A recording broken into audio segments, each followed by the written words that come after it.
안녕하세요. 글을 쓸 때 별것 아닌 것 같지만 도움이 되는 문장 보호에 대한 영상을 준비했습니다. 저는 별것 아닌 것 같지만 도움이 되는 이란 말을 참 좋아합니다. 이 말은 우리나라 작가들이 가장 좋아하는 레이먼드 카버의 단편 소설집 대성당에 실려있는 단편 소설의 제목이기도 합니다. 스마트폰이 많이 보급되면서 모바일 메신저에서 이모티콘을 많이 사용하다 보니까 글을 쓸 때에도 그 이모티콘을 별 생각 없이 혼용을 하고 문장 보호를 원칙 없이 사용하는 경우가 많이 있습니다. 이모티콘 사용이나 문장 보호의 잘못된 사용은 글의 격을 떨어뜨리고 독자들이 글을 몰입하는 것을 방해합니다. 글을 쓸 때에는 문장 보호 하나에도 신경을 쓰시는 게 좋습니다. 넌 학생이고 난 선생이야 라는 그 유명한 드라마의 대사처럼 넌 이모티콘이고 난 문장 보호야 라고 꼭 기억하시고 구분해서 쓰시길 바랍니다. 문장 보호는 그래서 글의 뜻을 효과적으로 표현하고 문장의 이해에 오해가 없도록 하기 위해서 사용되는 보호입니다. 많은 문장 보호들이 있는데요. 마침표, 물음표, 느낌표, 쉼표, 가운데점, 쌍점, 쌍반점, 빗금, 큰 따옴표, 작은 따옴표, 소괄호, 중괄호, 대괄호, 줄표, 붙임표, 물결표, 줄임표 등이 있습니다. 몇 가지 문장 보호에 대해서 알아보도록 하겠습니다. 먼저 마침표, 우리가 가장 많이 사용하는 문장 보호입니다. 긴 문장을 자제하고 적절하게 끝마치고는 마침표를 찍어줘야 합니다. 문장에서 제자리에 정확히 찍힌 마침표는 총알보다 강하다는 말이 있습니다. 두 번째는 물음표인데요. 아이러니나 역사를 나타내려고 우리가 문장 중간에 단어 옆에 가로 열고 물음표, 가로 닫고 이렇게 쓰는 경우가 있습니다. 예를 들면 나의 착각이었을까? 착각 옆에 가로 열고 물음표, 가로 닫고 이렇게 쓰는 거죠. 이런 것들은 좋은 표현이라고 할 수가 없습니다. 세 번째는 느낌표입니다. 느낌표는 멋지고 놀라운 느낌, 재미있고 유머스러운 장면에 공감해 달라고 찍거나 아니면 아이러니나 농담, 역설, 상징성을 독자에게 전달하려고 사용하다 보니까 이러한 과정들은 감정을 과장하고 독자에게 과장된 감정을 강요하게 됩니다. 그래서 느낌표의 사용을 절제해야 된다는 겁니다. 예를 한번 들어보면 내가 어린애도 아니고 이제 그만 나를 내버려 달란 말이야 라는 문장 끝에 느낌표를 강조를 많이 하기 위해서 5개, 6개 이렇게 쓰는 경우가 있습니다. 좋지 않습니다.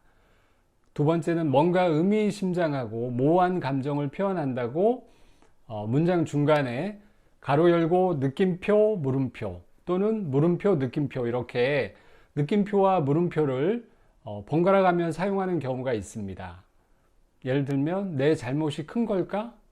문장 끝에 물음표, 느낌표 혹은 부정적인 고리를 끊어야 할까?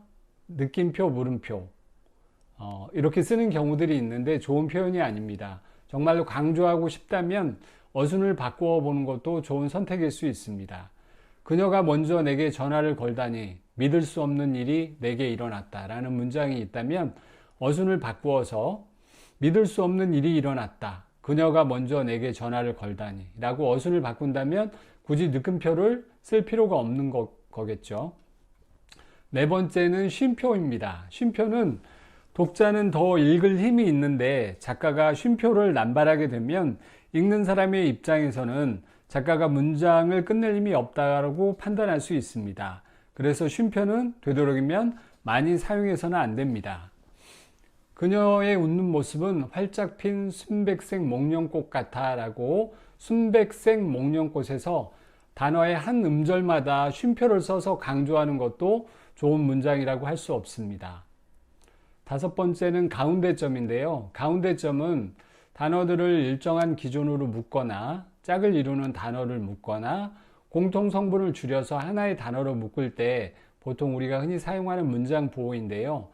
아까 네 번째 쉼표의 잘못된 사용 예에서 얘기했던 것처럼 한 음절마다 가운데점을 넣어서 강조하는 것도 좋은 표현이라고 할 수 없습니다. 예를 들면 이게 내가 말한 진실한 사랑인 거니? 라고 할 때 진 가운데점, 실 가운데점, 한 이렇게 진실한이라고 그냥 써도 되는데 그거를 쓰는 사람 입장에서 강조한다고 가운데점을 찍는 것은 좋은 표현이 아닙니다. 여섯 번째는 문장을 재미있고 유머스럽게 쓴다고 문장의 끝에 뭐 히읗 히읗 하하 또는 뭐 키읔 키읔 또는 유유라는 표현도 절대로 사용해서는 안 됩니다. 일곱 번째는 줄임표인데요. 줄임표는 할 말을 줄였을 때나 말이 없음을 나타낼 때 혹은 문장이나 글의 일부를 생략할 때나 우리가 머뭇거림을 보일 때 쓰는데요. 반복해서 사용하는 것은 좋지 않습니다. 여덟 번째는 물결표.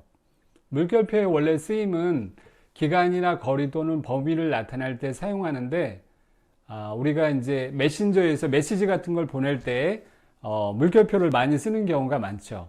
근데 물결표를 쓰는 순간 문장에서 진지함이 사라지기 때문에 글쓰기를 할 때는 물결표를 써서는 안 됩니다. 예를 들어서 풍등아 상승기류를 타고 저 태안까지 날아올라라 라고 그 문장 끝에 물결표를 뭐 네다섯 개씩 이렇게 쓰는 거는 좋지 않습니다. 아홉 번째는 큰 따옴표와 작은 따옴표의 사용인데요. 그것의 사용을 헷갈려 하는 경우들이 있습니다. 그래서 제가 큰 따옴표와 작은 따옴표를 어떻게 구분해서 써야 되는지 말씀드리겠습니다. 큰 따옴표는 글 가운데에서 직접 대화를 표시할 때 오늘 맛집은 어디야? 라고 큰 따옴표를 써서 표현하기도 하고 남의 말을 인용한 경우에도 쓸 수 있습니다. 예를 들면 어제 옆집 대장간 박씨가 한 말이 생각났다. 머리 검은 짐승은 거두는 게 아니래도. 두 번째, 작은 따옴표는 따옴말 가운데 다시 따옴말이 들어있을 때 쓸 수 있습니다. 문장을 예로 들자면 학생 여러분 끝까지 최선을 다하십시오. 진인사 대천명이라 했습니다. 여기서 진인사 대천명에 작은 따옴표가 들어가겠죠. 두 번째는 마음속으로 한 말을 적을 때 사용할 수 있습니다. 나의 존재는 빛일까 아니면 어둠에 속해 있을까?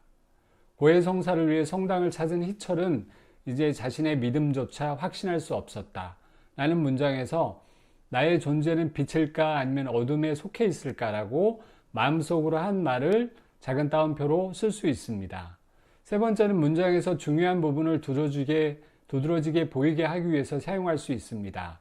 사람들은 마스크를 쓰며 코로나라는 질병에 저항하고 있다. 여기에서 코로나에 작은 따옴표를 써서 강조할 수 있습니다.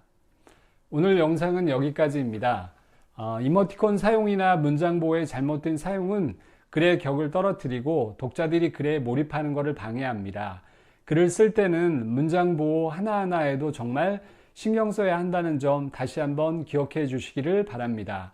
오늘 영상이 도움이 되셨다면 좋아요와 구독, 알림 설정 부탁드립니다. 저는 다음에 더 유익한 영상으로 찾아뵙겠습니다. 감사합니다.